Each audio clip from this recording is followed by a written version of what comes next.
Before we start today's episode, I would like to quickly read you our podcast disclaimer. The content in this podcast is for general reference and educational purposes only. It is not meant to be complete or exhaustive or to be applicable to any specific individual's medical condition. No information provided in this podcast constitutes medical advice and is not an attempt to practice medicine or to provide specific medical advice, diagnosis, or treatment. This podcast does not create a physician-patient relationship and is not a substitute for professional medical advice, diagnosis, or treatment. Please do not rely on this podcast for emergency medical treatment. Remember that everyone is different, so make sure you consult your own healthcare professional before seeking any new treatment and before you alter, suspend, or initiate a new change in your routine. Welcome to The Starting Gate. We're your hosts, Dr. Kitty Dotson and Dr. Sarah Sheets, two internal medicine doctors who spent years practicing traditional primary care. Over time, we realized something was missing from modern healthcare. A real understanding of how everyday lifestyle choices impact overall health. We'll help you cut through the noise of the countless health influencers and their conflicting opinions. Because no matter who you follow, the basics of lifestyle medicine are at the heart of it all. Welcome to The Starting Gate. We're your hosts, Dr. Kitty Dotson and Dr. Sarah Sheets. So today we are going to talk about the holidays. Woohoo! Merry Christmas! The holidays are full. Your schedule is probably packed to the brim, and you get anxious when you open that calendar app on your phone. And so it can really make it hard to even think about your health during this time. It is such the perfect storm because all the obstacles happen at once.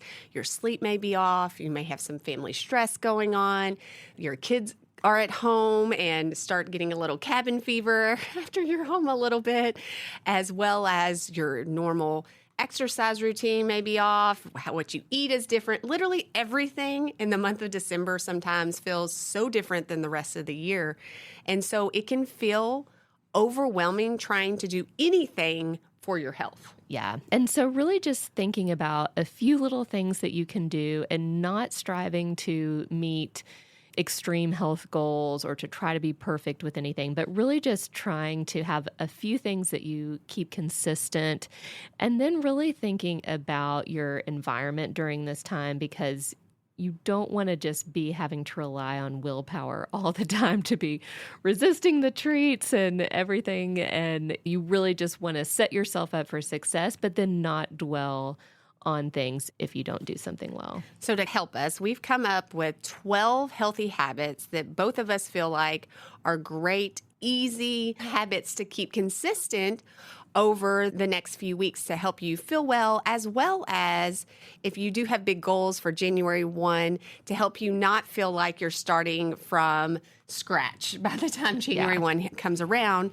and will just set you up for success. And really, we don't think about this, but some of these basic healthy habits are truly what can make us feel our best to actually enjoy Christmas, because sometimes we're so run down by the time Christmas Day comes that we're just exhausted and have a hard time enjoying the day that we've tried to reach the whole month.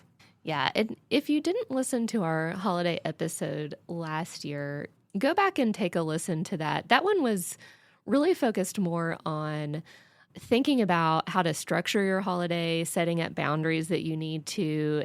It was Dr. Degler who gave us a lot of advice about figuring out what's most important for you during the holidays and then simplifying it so that you can enjoy the parts that you want to enjoy. So if you haven't listened to that or you need a refresher on that one, go back and listen to it because it's got some good ideas. Today, we're really going to be focusing more on health habits. All right. You want to get started? Sure. So habit number 1 is one that I always like to think about, specifically when you're doing big Christmas meals or holiday parties. And that is really trying to think about, how do I navigate these big buffets or tons of food in front of you? What do I eat? How can I eat well enough to enjoy it, but also not feel miserable when I'm done eating? And that would be really thinking about prioritizing protein and fiber on my plate. So if I'm looking at a big selection of food, I always like to think, okay, where can I get protein from this table, as well as are there any sources of fiber? And I like to fill up my plate mostly with those options. And then some of my other favorite holiday treats or whatnot can be on there, but they're not taking up as much space. And that really just helps you feel full and not have as much of a food hangover after the fact. When you tend to eat a ton of just straight carbs, a lot of times it makes you feel poorly because you have this super high rise in your blood sugar and then it crashes and then you have no energy to actually enjoy the rest of the party. And if you've ever worn a continuous glucose monitor, this is something that you can really see. I was surprised at what a difference it made. Oh, yes. When you saved those carbohydrates for the end of the meal. And it really does make a difference in how you feel afterwards. So if you can eat that protein and fiber first, it's going to keep your blood sugar from going up as high and then also keep it from crashing where you feel like you just want to lay on the couch and take a nap. Yeah. And something else to think about is if you are going somewhere where you're not going to be just sitting down for a meal, but you're going to be standing around for hours around hors d'oeuvres and other high carb things, you want to make sure you're not showing up absolutely starving. Because if you are, it's going to be easiest to grab those things. If you have to have a little something before you go, if you need to have some carrots, if you need to have some fiber because you're afraid you're not going to get anything when you get there, just go ahead and have that. And then you can still enjoy what you want. You've at least gotten some good stuff in there. I think that is absolutely great advice because many people will try to think, I'm just not going to eat all day, save my those calories. Yep. And my goodness, the difference in the amount that you'll end up eating can be substantial. So do not do that. It doesn't usually work out in your favor. You can always bring your own appetizer if you're afraid that there's not going to be anything that you want to eat on and you don't want to stand out, that you're the only one not making a plate. Go ahead and think about what you could bring that would fit with your goals, whether that's some shrimp cocktail, whether that's a vegetable plate with hummus. What do you like to bring, Sarah? I love bringing fruit trays a lot of times or veggie trays. And then sometimes I also just like bringing a good vegetable side. Like this past weekend, I just made some Brussels sprouts to take just so I knew that there was something green and had fiber in it. Or even for the holidays, I love making a really colorful salad as well because everyone thinks, oh, you brought a salad. But when it comes down to it, it tends to be completely gone every single time. So I think some people are very grateful to just have something other than cheese to put on their plates. That's usually what I bring to our family gatherings. And the great thing, if you do that too, is if there are leftovers, you can take them home and then you have your salad for the next day and you can put on whatever leftover proteins there are and you've already set yourself up for success the next day. Yeah, I think it really depends on the type of party because I will say I love having a veggie tray if it is more of a grazing snacking type scenario because as much, again, we want to rely on willpower to not continue to snack on things if it's sitting out in front of us. It's always really nice to be having a variety of veggies to keep picking up if you have a hard time stopping yourself from doing that because otherwise you may just be picking up lots of cookies or crackers and cheese. Yeah. Yeah.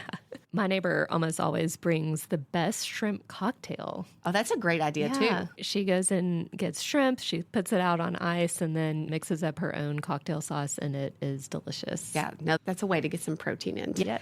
Another tip would be a lot of times we'll see desserts just sitting out already with the rest of the food. When you have dinner, you usually wait until after dinner to have your desserts. But in the holidays, it seems like it all ends up out at the exact same time. And a healthy habit here is really trying to have yourself wait till after you've had some of that protein and fiber to have dessert after your meal, because that's going to help with your blood sugar. If we have an empty stomach and we have a high sugar load from something sweet, it's going to cause a spike and then you're going to crash and then you're going to be even more hungry and continuing to chase that throughout the whole party, and you're not necessarily going to feel as well. So I always like to encourage people is hold off on the sweets. Literally just get some food in your stomach before you reach for your favorite dessert. You're also going to eat less of it if you do just eat it right after the meal because you are already pretty full from what you've eaten. So if you think I'm full, let me wait an hour or two while my food settles and then go eat dessert, you're going to have a much larger sugar spike from that, as opposed to if you just ate it right after you'd had that protein and fiber. And another tip with dessert, find a friend, significant other, doesn't matter who, that maybe will split desserts with you. Because I know this is hard for me. It's, I see 3 different things that I want, but you don't want to take the whole option. So it's always fun if it's not an easy thing to just cut off and split yourself, or you don't, there's lots of, believe me, there's lots of pressure that comes around the holidays with eating desserts. Everyone's like, oh, did you not like it? You only ate half of it, right? Nobody likes that, to have all that pressure. Is finding someone to split and having small samples of things instead of full servings of different items. You'll end up feeling better and actually enjoying it more than if you try to have a full slice of your favorite pie plus your favorite cookie. It all adds up. It does. And this brings up another one of our tips, which is just bring some leftover containers with you. If you feel like your host really wants you to try everything they made, and they made certain things for you, but you're too full, or you feel like you don't want to try all of them in one setting, just bring your Tupperware with you, bring it empty, and then you can just fill it up and take it home and let them know, I can't wait to try this one tomorrow, and I'll try this one the next day. But you don't have to eat all of them at once. Yeah, that is great, because I know that I end up enjoying it more if I don't have it all at once. Yeah, and I know you told me last year that you freeze a lot of your Christmas cookies. I learned that never from done my that mother-in-law, and I know she listens to our show, so shout out to Ruth Ann. They make tons of Christmas cookies, and that's what she does. She makes a bunch, and then she keeps them in the freezer and just pulls small amounts out at a time. It's a genius way to not feel overwhelmed, especially with cookies. They just hold up very well. I know every dessert's not going to do that, but consider that with some of your Christmas candies and cookies, and you don't have it all out at once, because I know that's something as well, is once you make something, you set it out and then you're staring at it. You really want to be able to not have that pressure and rely on your willpower. And that's another one of our tips. Yes, get it out of your sight. That is a big one for me. If it is sitting out, then I want it. But if I don't see it, I'm not thinking about it at all. Exactly. And that is a lot of times, Christmas time, there are just these like candy dishes that we think have to stay full that just sit on our counters, and you just find yourself always going back and then feel frustrated by it. So just don't do it. Put it away, out of sight, out of mind, and then you're not having to have that constant mental battle every single day. The other area, and I wish that we could just come up with a solution for office spaces, because I know I talk about this with many patients all the time, and it's a constant struggle, is they feel like this month everyone is bringing sweet treats, whether it's clients or it's everyone wants to bring their favorite dish, but the month of December just becomes a giant smorgasbord at work, and you can't even go into a break room without being surrounded by it. So if this is something you're struggling with, maybe talking about this with other people at work and be like, hey, can we just change how we do this year? Maybe we just have one day where we have all this stuff, but not having this constant daily battle that every time we have to go into the workroom, we're surrounded by cookies and candies and trying to deal, once again, building up that willpower to not touch everything. Yeah, and it's okay to just not go to the break room. I was still like that for a while in an office where I worked, because there was just so much stuff, and it was hard for me to go in there and talk with people and not try it. So I just told people, hey, come to my office to talk to me, because I'm not going to be in there. Yes, or another strategy is like, I'm just going to be sure that I bring my own food so I don't have to interact with all of it as well. And again, this is another thing. You can go back to that leftover container option and just say, hey, I'm really trying not to eat sweets in the middle of the day, because then I crave them the rest of the day. That's something that many people experience. Once you start into it, then you want it all day. And bring a leftover container and be like, I love these cookies you make every year and bring to the office, but I'm going to take them home and just have them after dinner. Greatly appreciate it. And then you put them away, out of sight once again.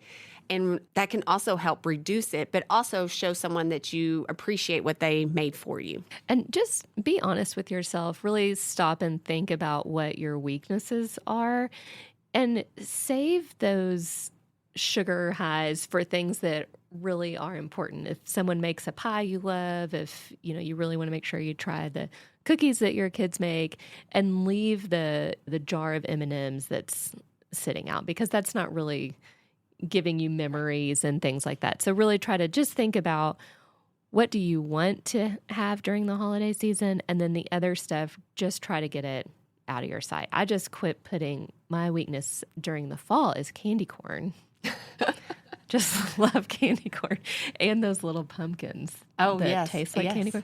Anyways, so I used to have a pumpkin jar that I would fill with that during the season, and now I just don't fill it. And it is actually really hilarious because I feel like every day my kids just think, maybe she filled it today, and I just watch them go just by. Disappointed day after day. Open that pumpkin Mom and doesn't like them anymore. I wait till Halloween night to put them in, but just think about what is important to you. Prioritize that, because you do need to eat sweets and enjoy what you like. But the things like little candies here and there that you don't really love, try to figure out a way to get those out of your sight, and then you're not tempted. We're talking a lot about, to feel our best is managing our blood sugar, because that is something that no matter what, if you have prediabetes or type 2 diabetes, it doesn't matter who it is, we all feel poorly when we have these huge blood sugar rushes. And one way to help combat that, say you tried your best to limit how much you ate, but you ended up eating more than you wanted to anyways, and then you feel like you're stuck, right? And you're like, oh, I'm just going to feel bad. We have a habit for you to try out, and that would be go for a walk, go move. And depending on the situation or weather, even if it is just stand up instead of just keep on sitting when you feel really full, that movement helps with your blood sugar and is going to help bring it down so you don't stay at this high for a really long period of time that makes you feel like garbage. And just a simple 10-minute walk. I know Kitty and I have experimented this ourselves with continuous glucose monitors, and it immediately starts bringing your blood sugar down and can help you feel well. Yeah. And you're right. It just makes you feel less sluggish. It will help your pants not feel as tight, and just get around and move. And if it's too cold to go outside, or you don't feel like you can leave where you are without causing attention to yourself, then just move around. You can help clear the table, help do dishes. There's always something that needs to be cleaned up or put away. So just offer to do that and move around, and you will see a difference. You may offer to take all the kids outside and let them run around for a while, or even start a dance party with the kids. Yes. Yeah, no, that's a great one. Or if you're just at home and it's not a party situation, something as simple as doing some squats can have a big difference as well. If you're just like, I don't want to go out in the cold, doing a couple sets of squats, that again is going to help your largest muscle groups bring in some of that blood sugar and overall help you feel better. Another thing that's easy to get carried away with during this time is alcohol. There can be a lot of social pressure to feel like you need to keep up with how everyone around you is drinking, and you can feel awkward if everyone's holding a drink in their hand and you're not. And so thinking about what your personal limits are on how much alcohol you want to be drinking during this season is good to do ahead of time instead of waiting until you're in the moment. Yeah, and planning ahead can make a big difference. One great strategy is always having a lot of times there's these wonderful punches that people have at Christmas holiday parties, is keeping the alcohol out of the punch. That way you are in control of whether or not you want to have any in it, as well as provide an option that is alcohol-free for those who do not want to partake in it. And it still helps you feel like you're being festive and a part of everything without necessarily having to drink a bunch of liquor. Yeah. And there's all sorts of great mocktails that you can make that look similar, and no one really has to know whether you have sparkling water with a splash of cranberry or vodka with a splash of cranberry. You can keep that to yourself, but you don't have to keep up with everyone around you if you're in an environment where people are drinking more than you want to. And even today, there's great non-alcoholic options. I know non-alcoholic beers are something that I will have at times just to, if I am really trying to keep a boundary, it's like, I don't really want to have more than one drink this evening. So I'll just bring some non-alcoholic options with me. And if you plan ahead, again, just think about it a little bit ahead of time, it can really help you stay within your goal.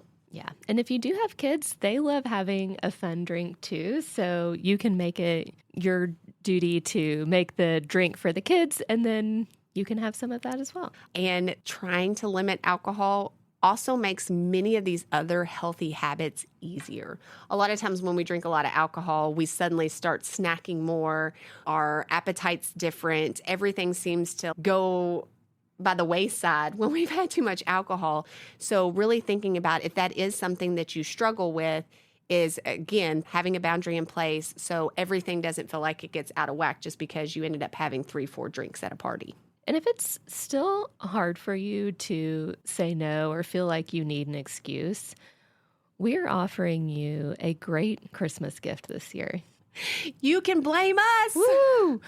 We are happy to be your scapegoat for any healthy habit this year that you need help sticking with. So if you need to say, oh, hey, I've got to see my doctor next week and they're checking my liver numbers, just go ahead and say it. If you feel like you need an excuse to not be drinking, just go ahead and say something like that. We're happy to take the blame. Yes. If your Aunt Susie is trying to push you to eat 5 more slices of cheese, you can literally say, I am having my cholesterol checked next week. Please, I have to limit this. Or again, just like we do in our practice, let them know, hey, my doctor prescribed that I go for a walk after dinner. I need to do this. And that's a way to really combat some of that social pressure that a lot of people put on you. And many times once you say, my doctor said I had to do this, people they stop talking. Yeah. They probably will not fight you on it. So if you feel like you need an excuse to not have that extra pie, just say, I'm having labs next week. And if you need more ideas, just reach out to your doctor and ask them what you should be doing this holiday season for your specific health need to be feeling your best, because they will be happy to be your excuse. Not just us, any doctor would love to be able to do that for you. Another thing to think about, especially when you're trying to cut back on alcohol, is thinking about how much you're hydrating, because many times we're not drinking a whole lot of water when we're doing a lot of socializing and we're traveling a bunch. And this can really help you feel so much better. I feel like it is one of the simplest ways to feel better, but sometimes can be one of the most challenging. And that's just getting enough water in. So whether it requires you to get a festive water bottle for the season to have motivation to carry it around, it's really taking time to hydrate and making sure you're getting all your water in. Yeah. And if you have a cup or a water bottle that you normally drink out of, maybe just think about taking it with you so that you actually think about drinking water. And make it a goal in between any other drinks that you may have that you have to have a glass of water. Alternating between the two can help you stay on track to keep all of your water in, and just make that a mental goal. Oh, I had this one drink. I'm going to be sure that I have a full glass of water before I even touch something else. It's just going to help with your digestion. You're going to feel better. You're going to sleep better.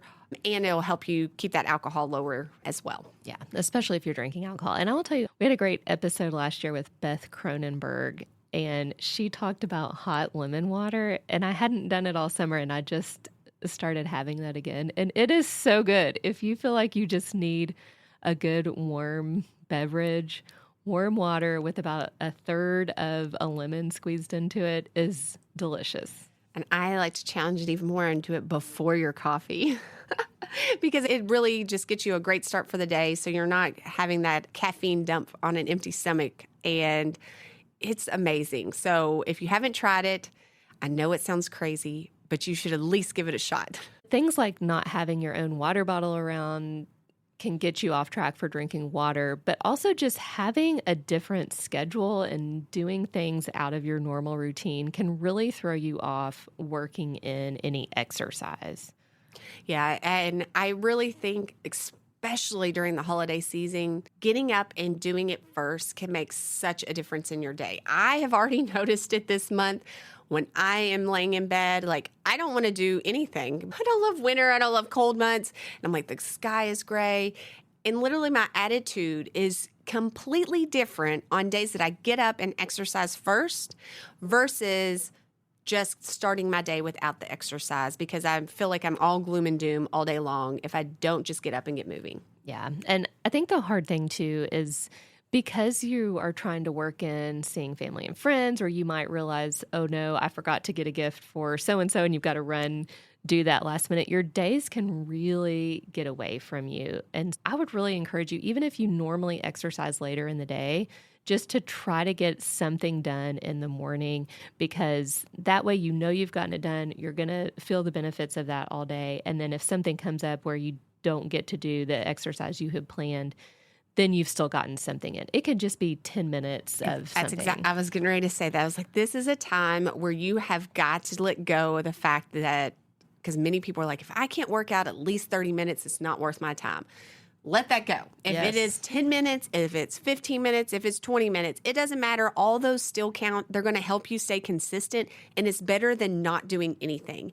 And if that is something also that helps you feel good for the rest of the day, then that was such a valuable use of 15 to 20 minutes. Another thing is also considering when times get a little stressful around the holidays with family, is one way to break free, take a good breather, is just going for a walk, looking at the Christmas lights. So consider that as well. If you didn't get your work in that morning, grab someone and say, hey, do you need some fresh air? And let's just go for a stroll and look at Christmas lights. This movement is also a great way to decompress. Morning time, if you're hearing this and you're still like, oh, there's no way I'm going to do that, Sarah and Kitty, you're crazy, then try to just make it very simple, and you can still make it festive by taking a walk around the neighborhood and looking at those lights. So we want you to try to move in the morning if you can. But the other thing that we really want you to try to keep as consistent as possible is your sleep. It's really easy to be staying up late or sleeping in if you're off of work for a few days. But the more consistent you can be with that, the better rested you will feel. And that really will affect everything for your holiday. How stressed you get, how you eat. It's going to make a big difference if you can get your regular sleep in. Yeah, don't let the elf steal your sleep. If it's already late at night, just decide that he is going to do something very simple that evening and get to bed. Do not let that little guy take away your sleep, because you need it more than your children need one more magical moment with the elf that evening. My poor kids just have it moving around all the time. That's exactly I'm not what good at creating this. Ours just moves, but I know that, and that's not the only thing. We just tend to find a million different things that we're doing in the evenings and trying to overdo it sometimes. And then again, if we're not getting enough sleep and you're worried about being sick for the holidays, if that's a main concern of yours, the last thing you should be doing is cutting away from your sleep, because that is going to just set you up for a likely Christmas illness. Every time I know that my sleep gets off, that is when I get hit. So if you need a reason, a motivator to go to bed on time, that is one of the ones I would use, not just from being able to emotionally deal with all the stress of the holidays better if you're getting enough sleep, but also trying to avoid being sick. Yeah. And if you're traveling and you're sleeping somewhere away from your home, that can be hard too. So think about what you need. Do you need to bring a sound machine with you? Do you need to bring a fan with you? If you're changing time zones, do you need something like melatonin to help you? So try to think about it in advance so that you don't get caught there and you can't sleep, but you've set yourself up to try to sleep the best you can when you're out of town. Yeah, we always travel with pillows, white noise. We do too, and fans. It is important. It is worth the extra space, because we do tend to sleep better if that is the case. And Sarah, I'm actually surprised you didn't bring up trying to keep that wind down routine going. Hey, that is so true. I'm probably the worst at doing my wind down routine in the month of December, full disclosure. But it is something that if I feel like I am struggling to get to sleep and I have had 2 bad nights, then it'll motivate me again and be like, okay, I really need to be able to wind down. I do not need to buy any more gifts. I need to just be done and stop using all my time in the evening for shopping and focus on getting back to sleep. I am guilty of even losing my wind down routine during December and have to remind myself, oh, wait, that's why I'm not falling asleep, because I'm doing all this work up until my bedtime, and I need to get back to my normal schedule of how I fall asleep. Another thing that helps with that is making sure that you are putting your phone away, both at night so that you can stay consistent with your sleep. And I think that's a good example of not scrolling, thinking of who have I forgotten a present for. But I did it last night. This is very fresh on my mind. And I literally got in bed and I told Chris, I was like, we got to stop doing shopping right before bed, because then I can't fall asleep, because I have literally been looking at my phone the entire time up until I'm falling asleep. And that makes you think about other things you need to do. Your mind's just very active, and then you're going to be worrying about your to-do list, etc. What I do plan to do tonight is ahead of time is thinking about, hey, what else do I need to have get done? Write it down and then let it go so I can actually wind down and get to sleep. And just really try to be a little bit more mindful of putting your phone away when you're with family and friends during the holidays. You don't have to check every message that pops up. You don't have to show every picture on your phone that you've taken. Try to actually think about making a memory as opposed to taking a picture of things. Last year, Kitty and I both made these boxes where we put our phones in a box and away and out of sight to help with that. Because sometimes if you really do feel very attached to your phone, many of us do, so there's no judgment there. Again, it's the same thing as treats. If it is in sight, you are more likely to grab it and respond to every notification and do every single text message and continuously to have all these pickups. But if you literally put it out of sight and focus on being present, you're going to have better success. So really consider that. It could even be a whole family idea of having a box. Everyone puts their phones away, so we have some good quality time together that is not interrupted by a ton of phone notifications. Yeah. We even got it's a digital camera, but it looks like one of those old disposable ones from my college days. Yeah. Because I think that's hard too. You wanting to take pictures of things. And so then you have your phone out and then you can't help but see all these other things that come up and you get distracted. And so something like that where you can take pictures, or you could just put your phone on airplane mode and then you can still use the camera. Think about the different settings you can put on if you are someone that gets distracted, and put those settings on. Maybe if you don't normally put social media limits on your phone, go ahead and do that. You could put it on Do Not Disturb. Just think about what do you need to do so that you're less distracted and you can be in the moment and actually remember the holiday. And with that, many of the phones have different options that you can put one of those on, but still allow specific people to get through, because I know that's always a concern. Oh, I need to make sure, that this person can reach me. My parents could reach me, or my grandmother could reach me in case of an emergency. And you can set up your phone and use a Do Not Disturb, but allow them to reach you. So then you're not worrying that you're missing something really important, but all the other stuff that is not necessarily an emergency doesn't come through can really help. And something I'm going to do this holiday season is also take off my watch. I wear an Apple Watch, and it can be distracting as well, especially if you get any sort of notification. So it's really trying to go low tech to be in the moment with your family and friends. I know this was a lot of things, and I'm just going to say them all again just to remind you, and then think about a few that you want to really focus on. But remember that this is just about having some consistency during this holiday season. It is not about doing all of these things perfectly. And if you find it that you have a day where you do terrible at all of these things, that's okay. But don't get in your head and say, okay, I'll wait till January 1 before I get back on track. Just get back on track the moment you notice that you're off. Because you're really going to feel better. And that is something I always like to encourage people, is when you are doing nothing for your own health for weeks or the whole month of December, you come out of it feeling bad. And that is just not fun. So really thinking about what can you do to focus on something that may keep you consistent so you can start off 2026 strong. Yeah. So in thinking about nutrition, think about, do you need to bring something to the party? And if you do, then you bring your own appetizer or bring your own side dish so that you do have something with protein and fiber, because we want you to get protein and fiber in before you let yourself eat all of the carbs, which you should still enjoy all of those that you want to, but make sure you're getting that protein and fiber in first. And then when you finish your meal, that's when you should have your dessert. Don't wait a long time later. And then after that dessert, get up and move, whether that's taking a lap around the block or just helping clear the table and pick up.